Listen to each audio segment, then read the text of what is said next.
Dernière chose, j'ai mis de l'accentuation, et là ça va pas être facile, hein. Concentrez-vous, faites comme les tomates au supermarché.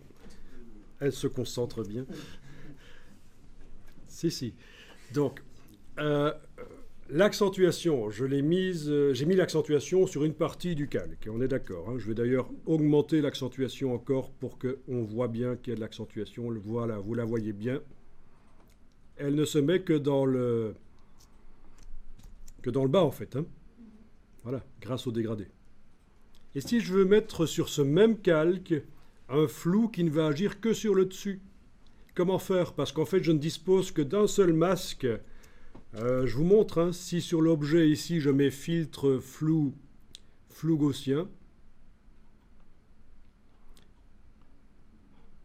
pas là-dessus, sur le calque, voilà, parce que là, je l'ai mis sur le masque. Donc, sur le calque, sur l'objet dynamique, filtre flou gaussien. Eh bien, en fait, les filtres s'ajoutent, mais je n'ai pas plusieurs masques. Je voudrais un masque qui me permet de faire en sorte que le flou gaussien n'agisse que sur le dessus. Et c'est pas possible. Donc ça me donne un truc bizarre. Le bas subit à la fois une accentuation et un flou. Bon, ben je vais jeter le flou gaussien pour vous montrer l'astuce. Il n'est pas possible d'avoir deux masques de filtre sur le même objet dynamique, mais vous pouvez faire ceci. Mettre l'objet dynamique ici dans un nouvel objet dynamique. Clic droit, convertir en objet dynamique.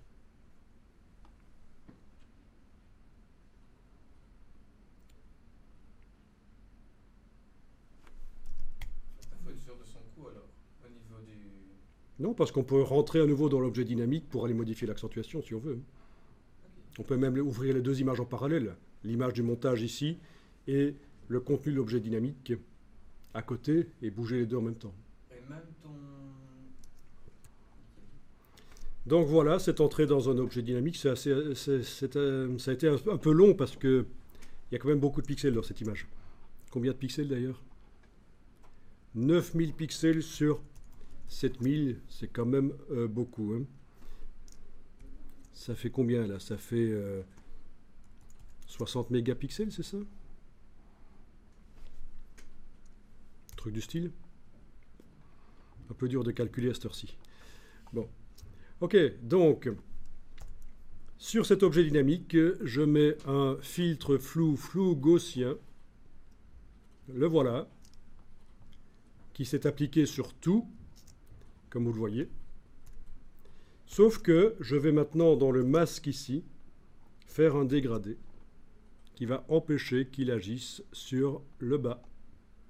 Voilà. Et donc, j'obtiens ce que je voulais, un flou gaussien qui ne va agir que sur le ciel rapidement. Bon, ben ça, c'est la super astuce, c'est pouvoir mettre des filtres sur le même objet dynamique avec des masques, plusieurs masques.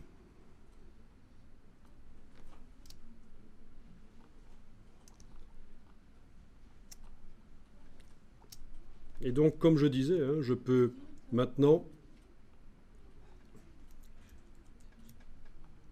avoir mon montage sur la gauche de mon écran ici.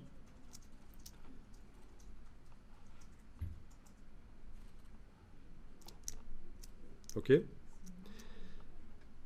Ouvrir le contenu de l'objet dynamique en double-cliquant sur lui.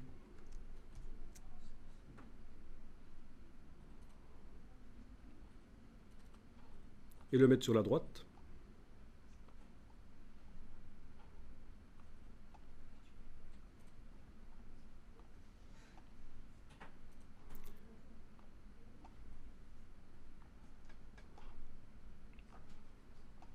D'accord?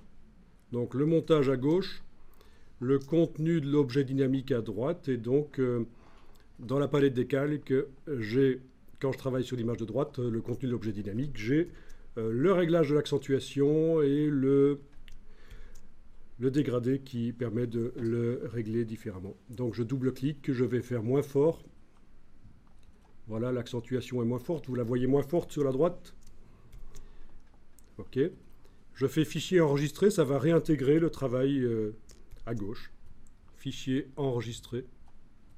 Ça va devenir moins fort à gauche.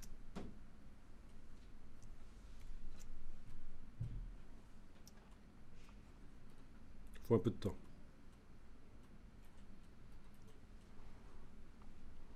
Et alors? J'ai fait fichier enregistré, vu que le travail est... Ah, quand même, ça commence à bosser. Mise à jour des objets dynamiques. Eh oui, c'est là qu'on se rend compte qu'il faut des machines qui suivent. Parce que dès qu'on commence à faire des travaux un peu complexes, voilà, c'est fait. Mise à jour de l'objet dynamique. D'accord, vous voyez, donc ça fonctionne.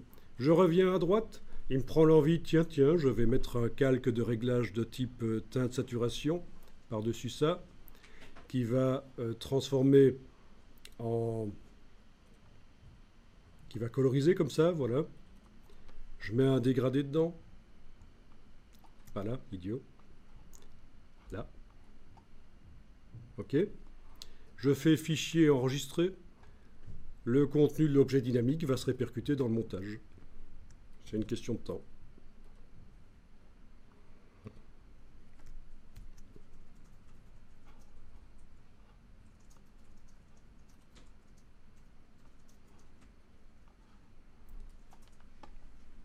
À un certain moment, le fait qu'on doive attendre parce que c'est lourd devient un frein à la créativité. Donc parfois, on a intérêt à travailler sur des images moins précises, mais qu'il y ait un flux de travail plus rapide. Bon, je suis ici sur un portable, c'est pas l'idéal non plus. Les ordinateurs portables, c'est bien, c'est pratique, mais les tours sont plus rapides quand même, au niveau de la vitesse du processeur. Enfin, vous voyez que ça fonctionne. On arrive à modifier le contenu de l'objet dynamique en parallèle au travail sur l'image ici.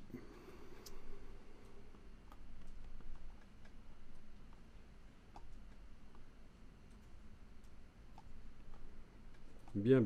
Ben voilà, donc ceci termine le travail sur l'image. Donc il vous reste 40 minutes pour refaire l'exercice. Non, je rigole. C'était long quand même, hein, mais bon. Pas de questions ?